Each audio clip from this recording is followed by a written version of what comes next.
Thank you so much. And it really is just a pleasure to get to be here with all of you and to get to have this opportunity to share a bit of my life overall with you. And so what I want to do is I want to start by actually just presenting a bit of the title slide. When you see it, it may not make any sense to you. That is totally okay, but most talks have at least a title, if not some sort of title slide. So I want to be one of those fancy people, and I want to have one of those things. And so here we go. Let's get this in presenter view. That is are we seeing the big screen here? Thumbs up for big screen. That is my title slide. So you may be looking at it and going, is the title by Rodney Agnant? No, that's just the person who's doing it. Um, we have a title that has yet to be seen and that also has yet to be heard. And there's a sort of intention behind that. What I want to promise is that you'll actually know the title by the end of this experience. But what I want to do is I want to walk you through the story of my journey with healing, because that's what a lot of this series this semester is about. It's about healing, where each speaker is invited to share a bit about their journey, wherever it might be, or however they see healing. And I want to talk about my healing journey as it relates to the events of summer 2020, where we're looking at the Black Lives Matter movement surfacing and having people around the world join in to mourn the deaths of Black people unjustly, these deaths that happened unjustly, but also to look at new possibilities overall. And what I want to do is share my individual journey with how I really related to my own Blackness and what's been important about healing from that vantage point. So by the end of this, we'll look back at this slide, and this title slide will actually make absolute sense to you. So I'll end my screen share here in the meanwhile. And what I want to do is introduce myself and then bring you through a series of stories that would help. So for context, as you already heard, I work up at Colgate University at Chapel House. I'm the assistant director of programming and the lead facilitator in this space. And my passion is really around leadership development. I want to see people become the best leaders they can professionally and personally in their lives, to really tap into that human potential. Before working at Colgate, I worked in consulting companies where we looked at the leadership of your senior leaders. We looked at organizational culture, and I got to begin learning firsthand what happens when we center human greatness and human potential in the interactions that we design into our organizations, that we design into our policies, that we design into our moments with each other, one-on-one. And it is such a powerful thing when we really design and intend that human greatness in every moment of our day. Before that, I was a Colgate student. So I graduated from Colgate back in 2014. And I think that really helps us to at least get a little bit of sense of who I am and where I'm from. So to start this, I actually want to bring you to a moment from my junior year of Colgate, a moment that I did not know would end up really profoundly changing my life sometime later on. And this moment has to do with art. I believe that there's art all over the world. We have art that comes in the form of sculptures and paintings, in the form of media and music, the shows and movies that we watch. And there's a particular art form that I've come to love, known as manga. Manga is seen as your Japanese graphic novel, as opposed to having a novel that comes out as, here's one book, and then you read the whole book. You actually have a chapter that's released every week by the artist. And one of the great things about that format is that then the artist can take you on a journey for not just a few months, but for years. And they can really take their time to tell you a story. So it's my junior year of Colgate. It's February of 2013. And I was waiting for this one chapter to come out because there was a character, and his name's Sasuke. And part of the world of this particular manga is that people come from villages that often were at wars with each other, and there's now a world war that's breaking out. And this character Sasuke, He comes from a family, a lineage that tends to be very powerful. They were known to be one of the most powerful clans, in fact, and that the sort of magical abilities that they had seemed to only be in their genetic pool. So he wanted to figure out how he was going to approach this whole war scenario. And he decides to do something that none of the other characters in the manga does. He decides to resurrect the original founders of his village, people that go generations, generations, generations back. And when he resurrects these founders, he asks for the story, the origin of his village and his people. The interesting thing is that these founders of the village were actually the main clan that fought against his people. These were his enemies. And the founder said something that really struck me, and I still remember just being moved by this. The founder said that your people are known to be cursed with hatred. But that's not true. It's not that your people are cursed with hatred. It's that your people are cursed with love. It is a love that is so profound that even my clan doesn't love the way that yours does. And when your people would lose some of their family and friends in war, they would suffer. But their strength came out of love. What was so moving about this was that this manga had been going on for 15 years. It is one of the top-selling manga in the world. Millions of people have read a good amount of the chapters that have been released here. And this is all happening, of course, during the modern day where we have internet.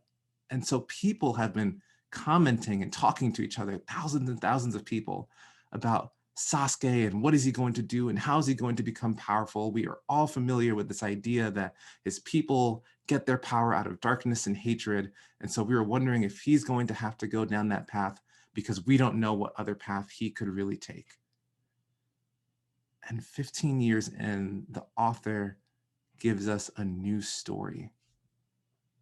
And what's interesting is that after about 2 more years, the story wraps up and they start a new story with the next generation, including Sasuke's kid, Sasuke's daughter. And I looked online and I noticed something interesting happening. For years, when we talked about Sasuke, we said, oh, is he going to take this dark path to unlock his powers? And in a lot of ways he did. But when we talked about Sasuke's daughter, because we had this new story, a lot of us said, maybe her story could be different. Maybe she's going to unlock her power out of love. And that's what moved me at the time, was this idea that there could be this compassionate new way of seeing things for that character. And that came to really come in handy and be important in my journey about 7 years later. That when we want to see a new possibility, we often need to see a new story. And I'll circle back to this later on in the talk. But this is also the arc of not just this fictional character in this fictional world. It's also very much the arc that I went through in my life. So here's a bit about the stories that I've lived with. I'm originally from Brooklyn, New York, born and raised in East Flatbush. East Flatbush is a neighborhood that is predominantly Black, immigrant, first-generation families. We have houses that look residential, but also a lot of project buildings around us. And there were a few different stories that were emerging about what it meant to be Black and also to be a boy at that time.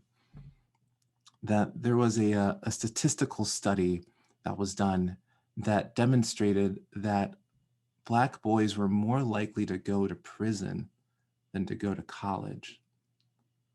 And because of that story, guardians and teachers would look at their Black boys and see how can we make sure that they don't go that route, that they're not going to end up in prison, they're not going to ruin their lives. And the way to do that was to try to discipline their behavior as early as you can, and to be very harsh in those disciplines.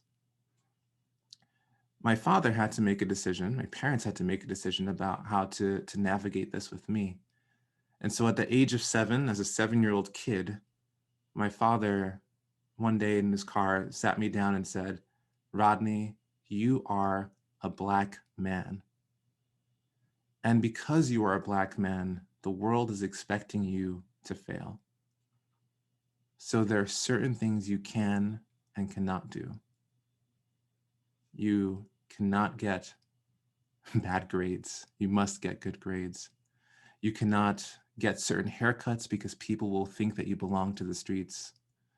You cannot speak street language. You cannot wear street clothes. You can't listen to certain music or rap music." These were all the things that he had laid out for me. When the police pull you over, you have to be very respectful and say these exact words. This was his way of ensuring that I wouldn't end up in prison. And it's funny that this was the story that shaped my life and the life of so many of my peers, the people around me in the 90s, because about 5 years ago, someone revisited that study. And you know what? They found that the information, the data that was being used was incomplete. And long behold, for over 30 years, Black boys have been more likely to go to college than to go to prison. Had we known that earlier, I wonder how we would have treated the boys around me, how we would have looked, how the teachers would have looked at children like me, and how that experience could have been different. But alas, these were the stories that were shaping my life. So I made my decisions. I agreed to go along with what my father said because I wanted to do something good in the world, right? I wanted to make sure that I had that opportunity.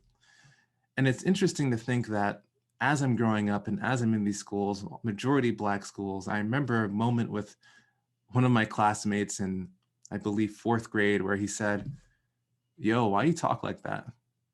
You talk white. What neighborhood are you from?" And I was confused because I was in a public school system, which meant everyone was pulled from the same neighborhoods. I lived a 3-minute walk away from his house, and I would walk by his house every day to go to school.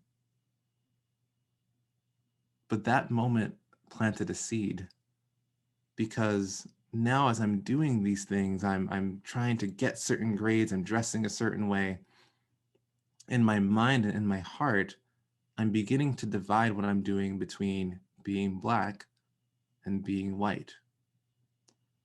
And then as I come into my teenage years and I'm starting to accumulate some more maturity, this divide inside of me becomes even more important. Because now in my middle school years, I'm beginning to understand that there's this idea that Black boys and Black men are hyper aggressive and hypersexual, and that because of that, they're not to be trusted, they're unintelligent. And I'm thinking, I want to prove myself. I don't want people to see that about me, because I don't want to be held back. I want teachers to approve of me and to want me in their classrooms and to support me in my learning and my growth. So funny enough, in 4th grade, when someone asked me, "Oh, you talk white, why do you talk like that?" I hadn't made any conscious choices. It was just sort of happenstance. But 3 years later, I made a decision that I would speak the way that I'm speaking to you right now. And that I would do it because that would be my way of bargaining, of trying to prove my worth to others.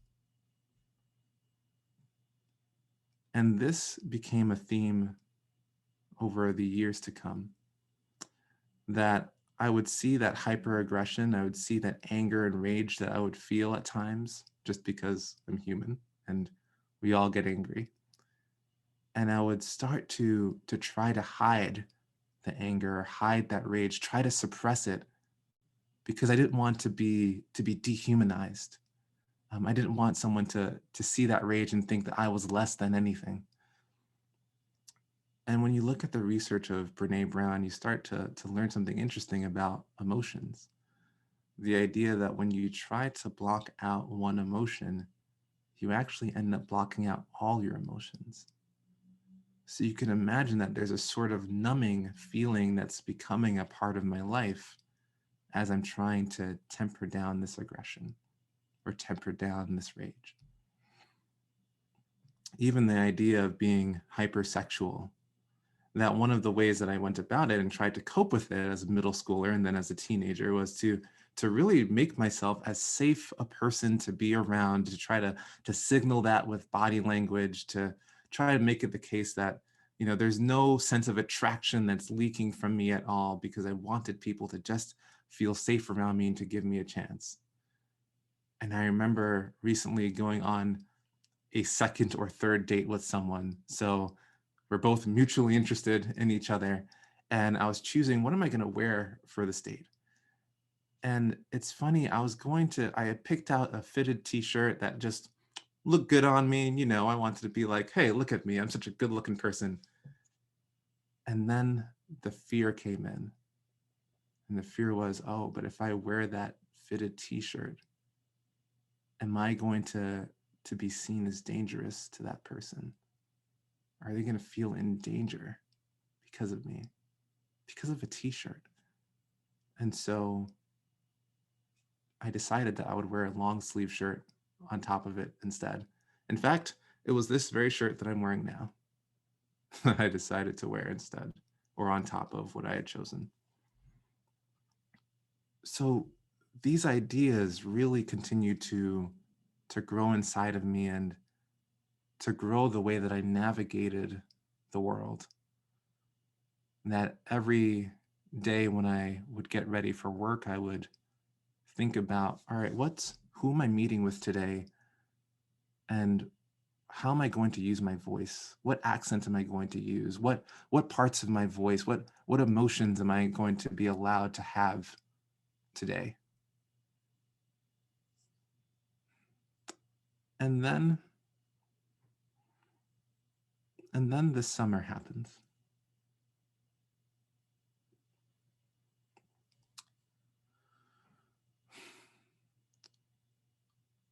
And I find out about George Floyd's death.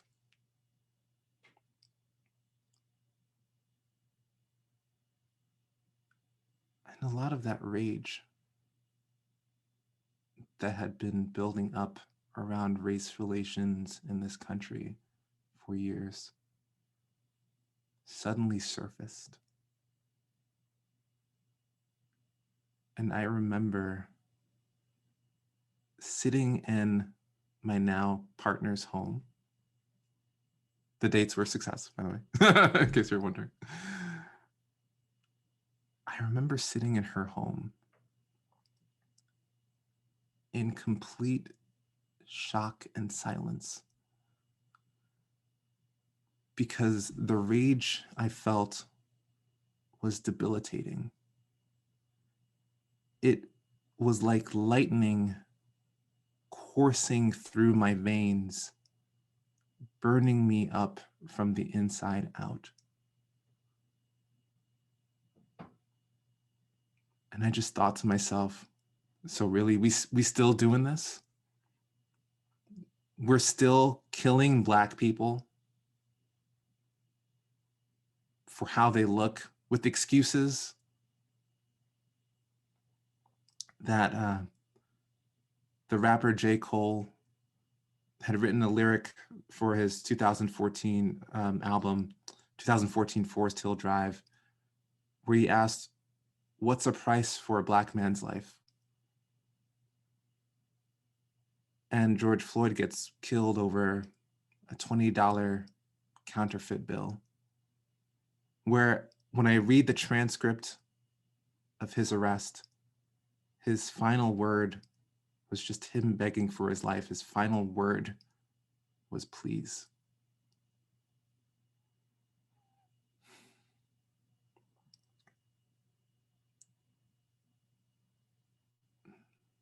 So I sat there for days in rage, wondering, is this going to be the story that we're going to continue to tell? Knowing that that rage was important for me to be with because it was rage comes out of a sense of injustice. And when we can get clear on the injustice that is fueling a rage, we begin to see the possibility for a new story. So there was George Floyd, and then immediately I learned about Breonna Taylor. And the moment that really metaphorically broke me, really gave me pause and really made me realize that there were things I needed to re-examine in my life, was finding out about Elijah McClain. Elijah McClain was a black man, young black man, 23 years old, who was also killed by police and police negligence. But it was the story of his life that really made this so hard for me to bear. Elijah was an introvert. He had a very kind and gentle face and smile, very soft eyes. He was homeschooled by his mother. He learned to play the violin on his own when he was in high school. One of the things that he would do is that he would go to animal shelters and he would play the violin for the animals as a way to comfort them. He was this sweet, sometimes eccentric, gentle soul. The night he died, he was wearing a ski mask that we later find out he was wearing it because he had an anemic condition. And so he was trying to just take care of himself. He had gone to the store and he bought something from the store with real money. Nothing from that experience happened. No one had called the police from that experience. And when you see the footage of him buying the thing, he puts down the money, he gets his change, and he bows. He bows to the cashier as his way of just acknowledging the humanity of the person in front of him. And then he goes and he walks home. And he's walking home. He's very likely dancing. And someone sees someone who is wearing a ski mask and flailing his arms, decides to call the police. And throughout the interaction, Elijah just begs and tries to state who he is, tries to state that he's just an introvert, tries to state that he's not a violent person. He looks to try to just share his humanity. And ultimately it doesn't work out.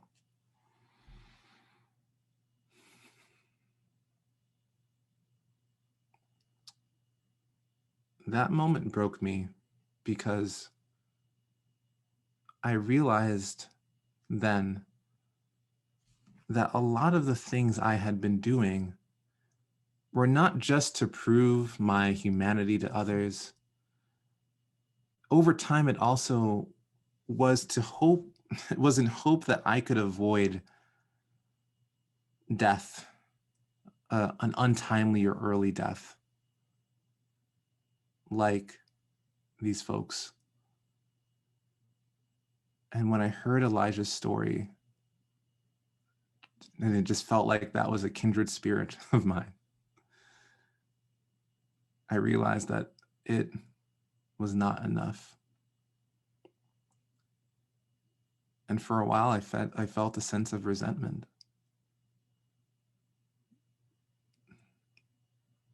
Because it's one thing to hear these stereotypes about being hyper-aggressive and hypersexual and unintelligent. But when I spend my time trying to disprove these things to other people, making daily choices every day, asking myself, how can I prove otherwise? The interesting thing about it is that it means that that's actually all my brain is focused on. Here's what I mean. So earlier this semester, I was doing a workshop on perfection. Did it a few times with students. And one of my favorite things to do is to ask people, what does it mean to you to be perfect? You know, like what are some of the first definitions that come to mind? And very consistently, people often start with, well, when something is perfect, it is without flaw. And I said, that's a great place for us to start. What's interesting about that is when you're looking for something to be perfect and you're looking for it to be without flaw, let's say it's a paper that you're finalizing, what do you do to look for that perfection? You look for the flaws. If you want to be without flaws, your brain is going to look for the flaws. What are the grammatical errors? What are the parts of the argument that are incoherent? And so your brain looks for the thing you don't want. And when we begin to realize that that's part of how the brain works, if someone says, don't think of the pink elephant, you think of the pink elephant. You want it to be perfect. You look for the flaws because you want your thing to be without flaws. By spending years trying to avoid hyperaggression and avoid hypersexuality, what's happening in my brain is that my brain is looking for any moment of aggression. More and more. Oh, you're about to be aggressive. Don't do that. Oh, you're about to say something that can be misconstrued. Don't say that. Oh, don't dress that way. Oh, don't do this. And when you do that for years, when I did that for years, I began to believe that that was who I truly was. That deep inside, there was just a monster abiding in me. And that I needed to do everything I could to hide that monster away, to protect the people around me. I had internalized a stereotype. And in that way, I was beginning to see myself as less than human. I was fighting for my humanity. And when Elijah McClain died, I realized this simply will not do because I'm losing my mind doing it this way. And it's costing me my calm, my health, my emotional stability. It's also costing me my dreams.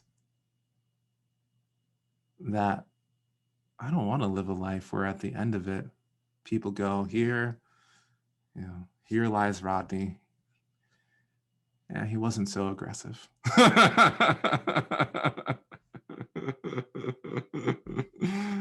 Here lies Rodney. He was safe to go on dates. I mean, I hope that all those things are true, but is that the life that I want to live, that I want to be known for? Is that the mark I want to leave on the world? Or might it be something more like this? Here lies Rodney. He believed in something that inspired all of us.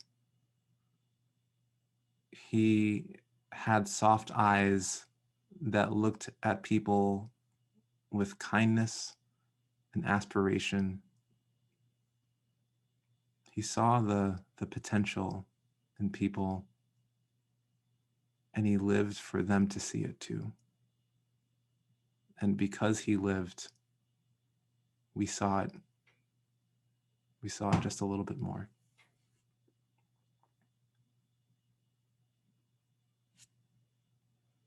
I can only focus on one of those things, either these dreams and these aspirations, and move toward them, or continue focus on avoiding all of these stereotypes. And so I remember 2 months after finding out about Elijah and really finding no answers, one day just sitting by the waters, now it's October 2020, and thinking, I need to make a choice. I am at a crossroads of a war that's happening inside of myself, and I need to figure out what to do. And that's where Sasuke's story came to mind, because he was at a crossroads within the war in his experience. That's also where I think Sasuke's story began to save me, because he decides to look at this sort of origin. And so I thought, maybe I could start by looking at, what does it mean to me, to be Black, rather than what I've been told, rather than what I've internalized. And so I found myself reflecting on another moment that happened at Colgate. Funny enough, and I just checked the dates today, almost exactly 7 years from when the chapter that I told you about in the very beginning with Sasuke, almost exactly 7 years from that moment, I was sitting in the Ho in the Ho Robert N. Ho Physics Building, and there was a lecture that was happening, and I attended it. The lecture was about the origin of hip hop in the South Bronx. We had invited a scholar named Rashad Shabazz, and he talked about how the geographical circumstances of the South Bronx, the creation of highways through Black and Latinx neighborhoods, had forced the oppression of people even more. And out of that oppression came this cultural movement known as hip hop. And out of that, we saw breakdancing emerge, we saw DJing emerge, we saw graffiti emerge, and we saw rap music, MCing, become a thing. So you have these 4 different expressions of this hip hop culture. Now, I want you to go into the chat box, and I want you to directly message me, nobody else. And yeah, so I want you to directly message me. And here's the question. And here's how this is going to work. I'm not going to call anyone out. I'm not going to be like, oh, you said this. And my promise is that I'm going to absolutely forget who said what. So it's going to be completely anonymized. Rashad Shabazz identifies the core value that was at the heart of hip hop culture. I want you to take a moment and think, what value do you think that was? What was the quality that was at the heart of the birth of hip hop culture? So take a moment, think about it, and then just send it to me in the chat. And it can be whatever it is. I'm not going to judge you for it. Judgment costs a lot of money, and I ain't got the money for it. All right, so I'm seeing some answers come in. Now I'll just take a moment to hold space and wait for those answers. Mm-hmm. Mm-hmm.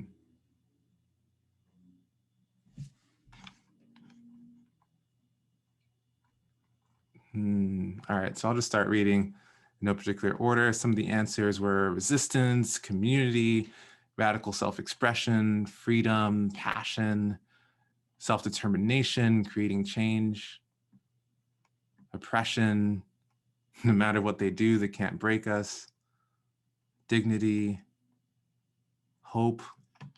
Awesome. Thank you so much for that.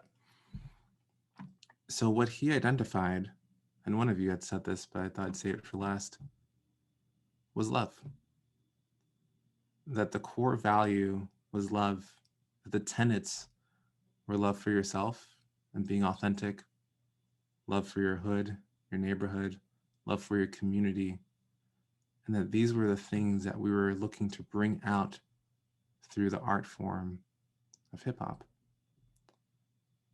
And so when I revisited that moment as I'm sitting by the waters in October, I said, what if that's what I'm going to use as the basis of my Blackness?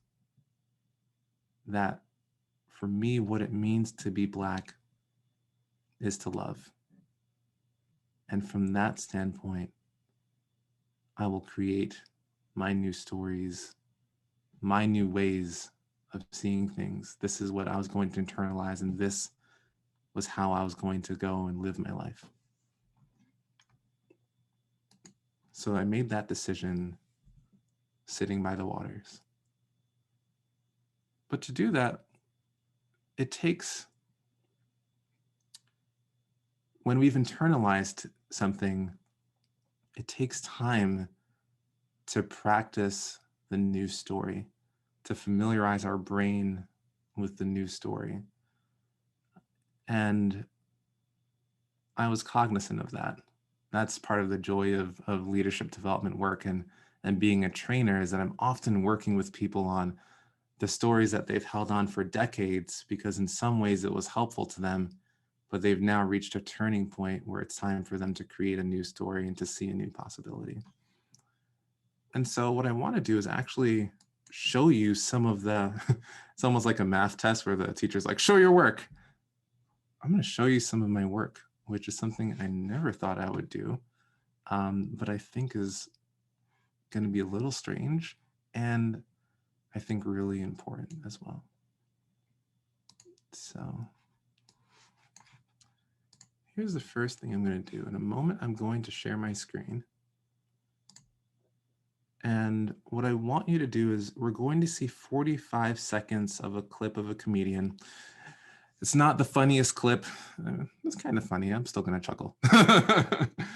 But what I want you to do, he's a Black comedian. You're not going to have to message me about this, so just be truthful with yourself.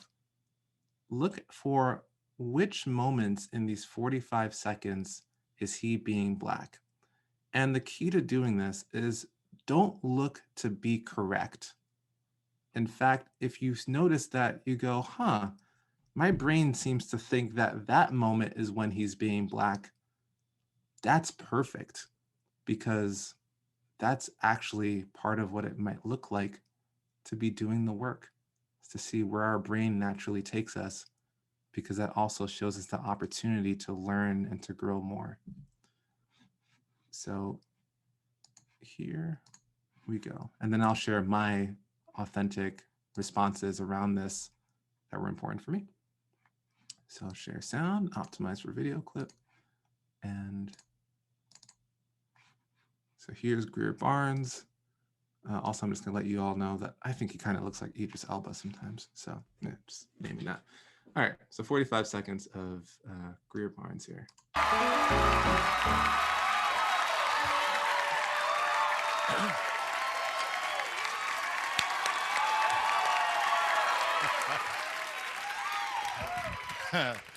Thank you. I guess I'll get right into it. I don't like walking up behind white women at night. Makes me really uncomfortable. So I cross the street. And in the hood, you walk with your head down. That's how you do it. You're in the hood. As soon as you get in the house, it's like, whew, I made it. I better call my mom. Hi, Mommy. Yeah, I made it. Love you too. Bye-bye.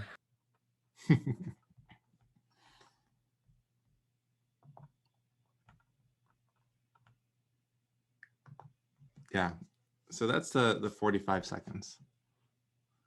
And so take a moment in your mind, identify where did you feel like he was being Black, and just see where your brain takes you. And then you can also be like, hey, brain, that's a great answer. Or hey, brain, here's a better answer. Just take a moment and see.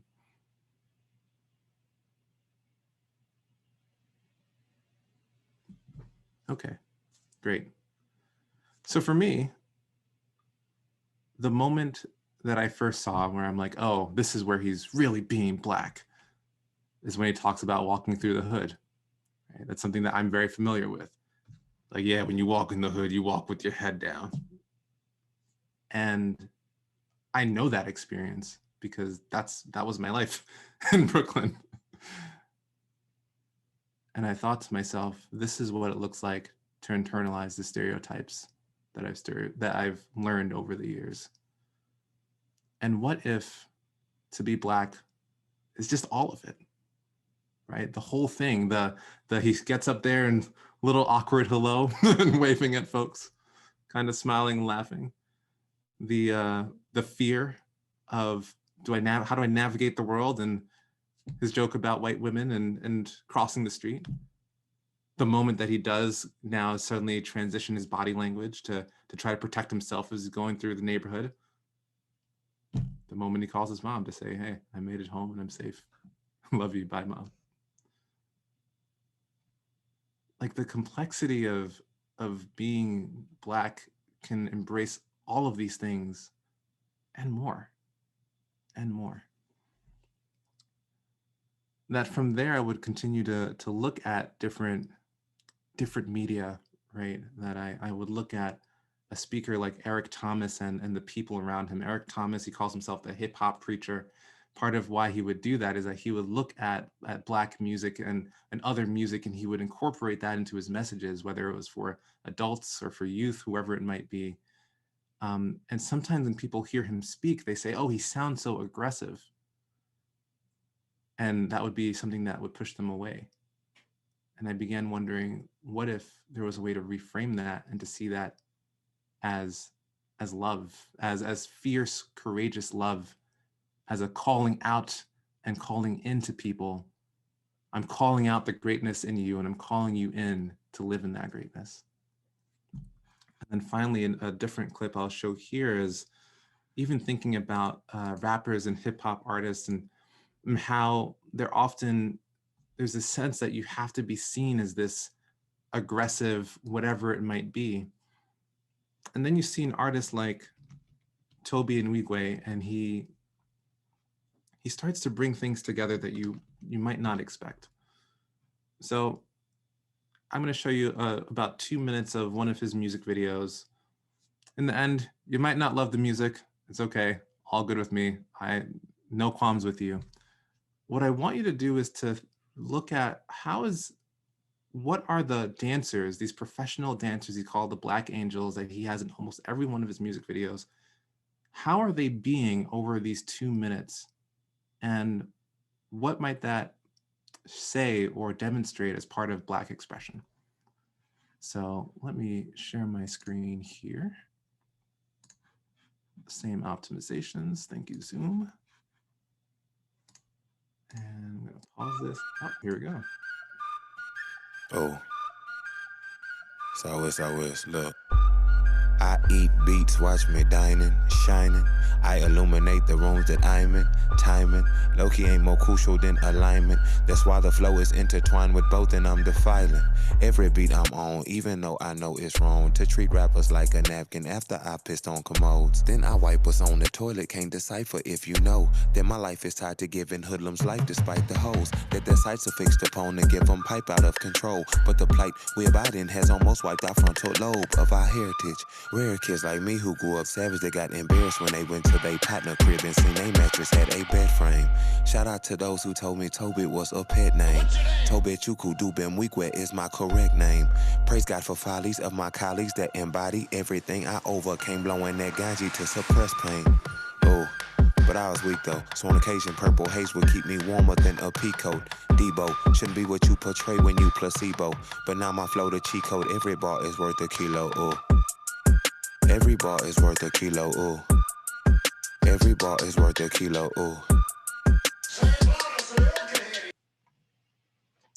And so what I want to do is we're going to look at just 1 more minute here, and you're actually going to see his wife. You wouldn't know this if you weren't introduced to his music earlier. You're going to see his wife do a verse. Notice what's happening between the dancers and how they are now engaging with the music.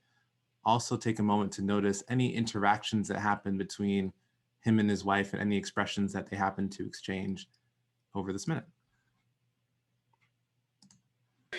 Tobe Chukwudu Bemwikwe is my correct name. Yeah, look, hit the ground running like a halfback. Okay. Mad black, P365 in my knapsack. Okay. Blast that, all who tried to harm me, I don't scratch that. I dropped 2 kids and I still snap back. Yeah, had to have these girls don't think my pen dead. Hard to sleep on me like a twin bed. Was broke, now I ball like a skinhead. You only get 1 shot, that's what Slim said. I only had 1 wish, worth the Ray J to vacate. Anything they gave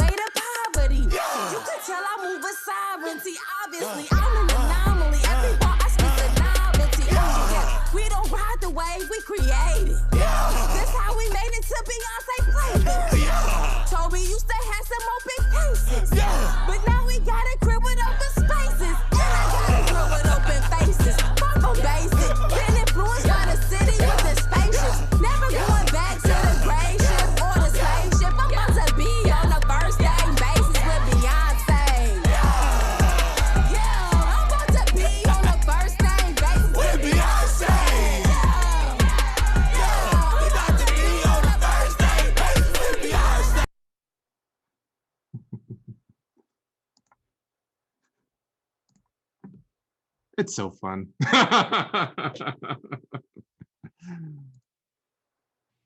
So for me, part of taking all these different pieces in, right, is to really to take the time to see what he did there, to have this beat that starts quietly and to have these dancers almost like ballerinas in the way that they're able to be gentle and poised, but also be clear in how they're adding to the message of the music, to suddenly take on the tropes that people may think of with Black culture, the excitement, the sense of connection, that you might notice that as Toby's in the background and his wife is in the center, you could see the joy and the immense love that he has for her and just how excited he is about this verse that he's doing, even to the point that about 3/4 through the verse, he gives her a nice little a push, a nudge, an acknowledgement of how amazed that he is with her, right? These are stories of Blackness. This isn't a story of hyperaggression. This isn't a story of hypersexuality. This is a story of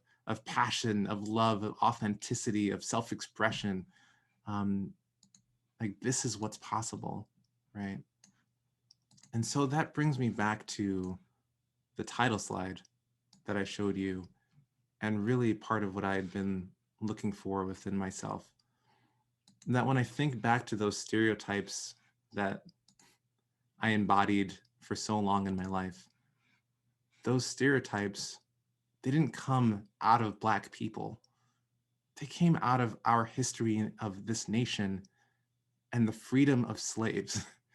That when we emancipated enslaved people, part of what happened was that white people had said, these people are dangerous. We just freed dangerous people. And the stereotype that I embodied is specifically, you can look this up on the website of the Museum of African American History, the National Museum of African American History. It's the Mandingo stereotype. It was a stereotype that these Black men were very strong, they were animal-like, brutish, and they were going to seek out sexual revenge on America's white daughters. That was the stereotype that was put out. And that was in the late 1800s, early 1900s. And that plagued me until the middle of 2020. What a thing. And so for me, I decided that if those stereotypes came out of whiteness and that history, then maybe throughout my life, by internalizing those stereotypes, I actually wasn't even internalizing Blackness. I was actually internalizing whiteness. And what I wanted to do was I wanted to see Blackness without the context of whiteness. That's actually the title of the talk is Blackness. But you can't see it because there's no white background to see it against. That I wanted you to instead experience it through this art, through my lens of seeing this new definition, that when you see me being kind, that when you see me being loving, that when you see me being joyous or bringing a multitude of expression, when you're seeing that, you're experiencing my Blackness in its purest and greatest forms. That's going to be my new story of being Black, and that it opens up and returns me to the possibility of creating a world or seeing a world where every interaction honors the human greatness and human potential that's inside all of us. So the name of the talk is Blackness, Seeing New Possibilities Through Healing. But I actually want to end this talk because in a different way, where I've taken the time to share my journey with you, and hopefully there have been insights and things that have come up, and I'd love to have conversation and open that up. But I don't think that this is just about me, nor is it just about Black humans. I think this is the opportunity we all have we've turned out to be born into and living in a culture that has created a lot of ideas about lots of different types of people. And by having internalized these stories, even by accident, we are creating a world or living in a world where people don't feel like their humanity is honored, and where people are fighting for their humanity, and where people are dying, are literally dying because of this. We have an opportunity to honor a new story, a story that every human has potential, a story that will ask us to heal the things that we've internalized and to open our eyes and our ears and our hearts to taking in things in a new way and having new experiences. And a new story that will allow us to not only have better experiences with others, but to see how we can move our culture and this country, our nation, into a new story, a new iteration of its greatest aspirations, its pursuits of freedom and liberty and happiness. And that hopefully, as we look at the policies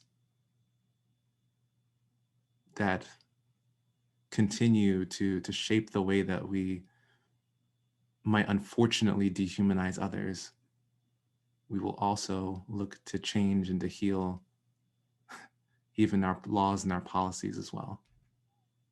And it will be so much easier to do that as we heal the laws and policies written inside our hearts and the stories that guide the ways that we interact with each other. So that is my talk. I would love to hear your reactions, your questions, and have some time for conversation. But just thank you. Thank you so much for allowing me to be here with all of you. Thank you.